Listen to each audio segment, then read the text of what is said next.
এরে পিনাকি ভাইয়া, ভাইয়া আপনি কি বীজে শুকনো কিছু সেবন করেন নাকি? না মানে শুনছি যে বয়স হইলে মানুষ নাকি আবোল তাবোল বলে। আপনি কি পিনিকে আছেন ভাইয়া, পিনিকে আছেন? আপনি ভিপি নুরুল হক নূর আর রাশেদ খান রে নিয়া একের পর এক মিথ্যা রটাচ্ছেন কিল্লাই। কারণ ভিপি নূর হইলো খারাপ, রাশেদ খান হলো খারাপ, আপনি হইলো একা ফেরেশতা। কেন? আপনি হইলেন দেশপ্রেমিক, আপনার এত দেশপ্রেম, তাহলে আইয়েন না ভাইয়া, দেশে আসি, ঢাকার রাজপথে দাঁড়াইয়া স্লোগান দেন যে হটাও মাফিয়া বাঁচাও দেশ। রাজপথে এসে, ঢাকার রাজপথে এসে স্লোগান দেন দিল্লি না ঢাকা। নিয়া ওই ফ্রান্সের এক কুড়ে ঘরের ভিতরে বইসে ভিডিও বানাইয়া ভিউ কামানো, আর ঢাকার রাজপথে দাঁড়াইয়া অন্যায় অনিয়মের বিরুদ্ধে স্লোগান দেওয়া, আকাশ পাতাল পার্থক্য। 2024 সালে দাঁড়াইয়া মানুষ তার রাজনৈতিক পরিচয় দিতে ভয় পায়। বাংলাদেশের তরুণরা অন্যায় অনিয়মের বিরুদ্ধে কেউ কোনো কথা বলে না। সবাই যার যার মতো করে গা ভেসায় চলে যাইতেছে, সবাই যার যার মতো করে নিজের ক্যারিয়ার গড়ার স্বপ্ন দেখতেছে। সেই জায়গায় বিপিনুর একটা মানুষ, রাশেদ খান একটা মানুষ, এই দুইটা মানুষ নিজেদের ক্যারিয়ার বিসর্জন দিয়া, নিজেদের জীবনের ঝুঁকি নিয়ে একজাক তরুণকে সাথে নিয়ে অন্যায় অনিয়মের বিরুদ্ধে, ভারতীয় আধিপত্যের বিরুদ্ধে স্লোগান দিচ্ছে। এইটা দেখে আপনার চুলকায় কেন? পিনাকি ভাইয়া, ভাইয়া আন্নারে খুব ভালো পাইতাম, কিন্তু আপনি যে একটা ভণ্ড, আপনি যে একটা মিথ্যাবাদী, তার বড় প্রমাণ কি জানেন?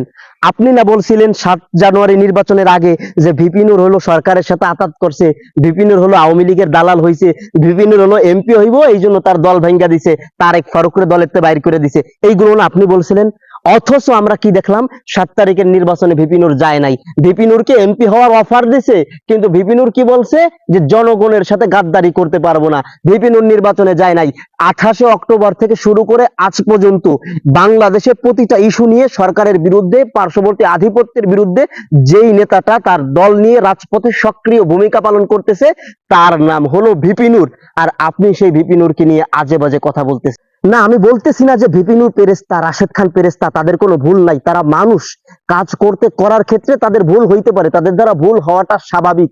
কিন্তু ভিপিনুর এবং রাশেদ খান বাংলাদেশের একজাক তরুণকে সাথে নিয়ে যেভাবে পার্শ্ববর্তী আধিপত্যের বিরুদ্ধে কথা বলতেছে, যেভাবে নিজেদের ক্যারিয়ারকে স্যাক্রিফাইস করছে, জীবনের ঝুঁকি নিয়ে কথা বলতেছে, এই যে যে তাদের ত্যাগ, এই ত্যাগগুলোকে অস্বীকার করতে পারবেন?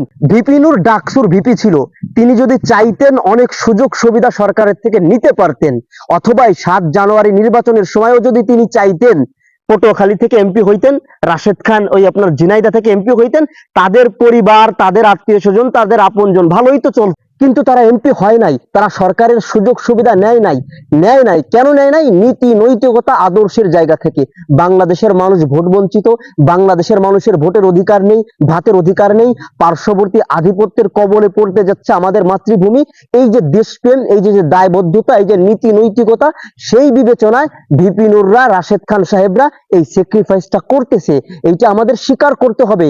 আমরা যদি এটা স্বীকার না করি, তাহলে জাতি হিসাবে আমরাও বড় অকৃতজ্ঞ।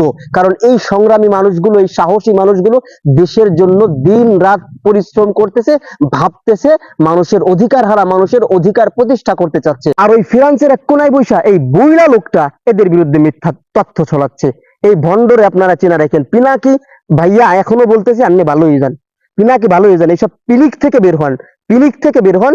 আর ওই উল্টাপাল্টা জিনিস সেবন করবেন না, আপনার শরীরের ক্ষেত্রে সমস্যা বাবা।